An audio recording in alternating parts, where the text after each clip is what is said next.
All right, a brand new Gallup poll only reconfirms our fears about where the country is headed, and it might be downright scary to you. When asked if they react positively or negatively to the word socialism, a staggering 53% of Democrats said, well, they react positively, while only 23% of Republicans did. Now, that is a 30-point difference. And on the flip side, when they were asked how they react to the word capitalism, 72% of Republicans felt positively about the term. Only 55% of Democrats said they did. And the results of the next poll should not come as a surprise. 75% of Democrats feel positively about the term the federal government.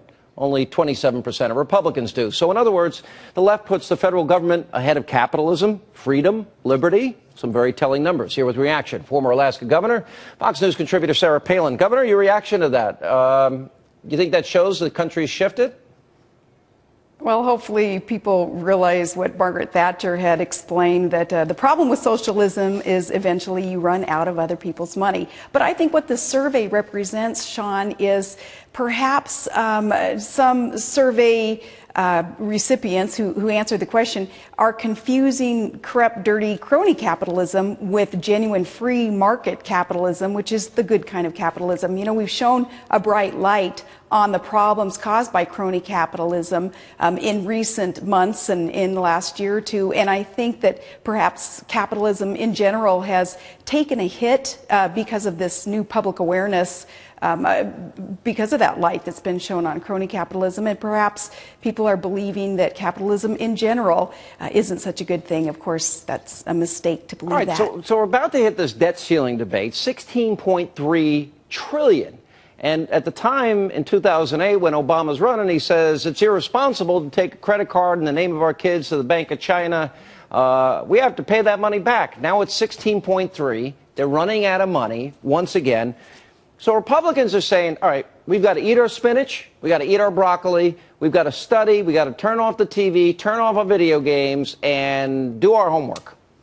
Is that as appealing as Democrats saying free health care, free daycare? We'll redistribute the wealth? I mean, it seems like there's a battle for the heart and soul of the country. Where does America come down, and where was America traditionally?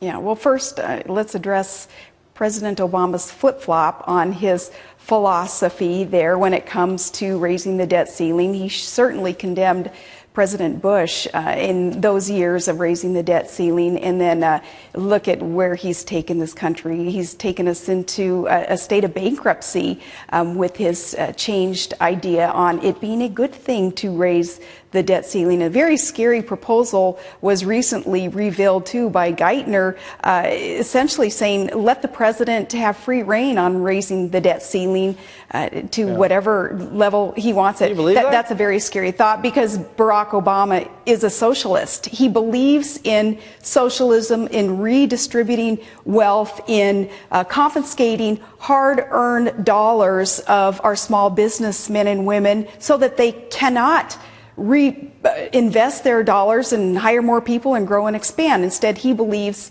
in these failed socialist policies. And I say that not to personally condemn our president, but I say it because I face reality and I see what's going on, and I see the path that we are on, and the fact that Barack Obama has not had a budget in the 4 years that he's been in office and not been worried about it, and continues to spend recklessly other people's money, and that is a sign of that idea of loving socialism.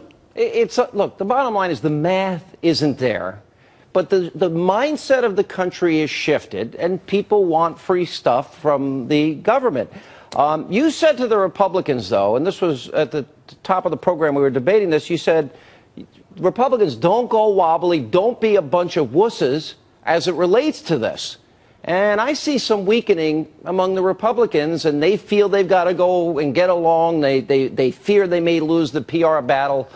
What is your response to them in a little more detail?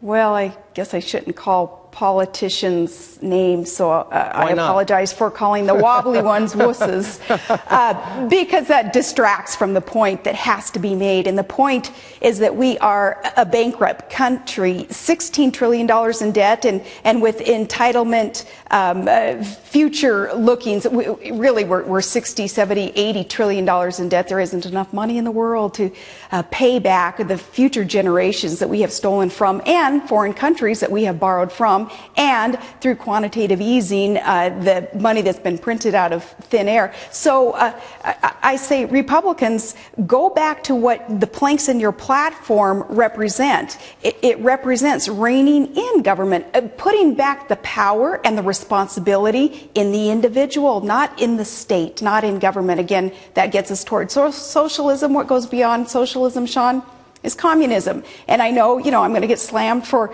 speaking so bluntly about what's going on here, but that is exactly what's going on. Just, read history. See how these very mighty empires have fallen because of government being so burdensome on the people and taking away opportunity and freedom, taking away an individual's work ethic. That leads to the downfall of that country, of that empire. All right, Governor Palin, good to see you again, and good admonition and warning, and we're going to see where the country goes. We'll watch these Republicans closely, and if they go wobbly, well, we'll call them out on it. Thank you for being with us. Thank you. Coming up, a nightmare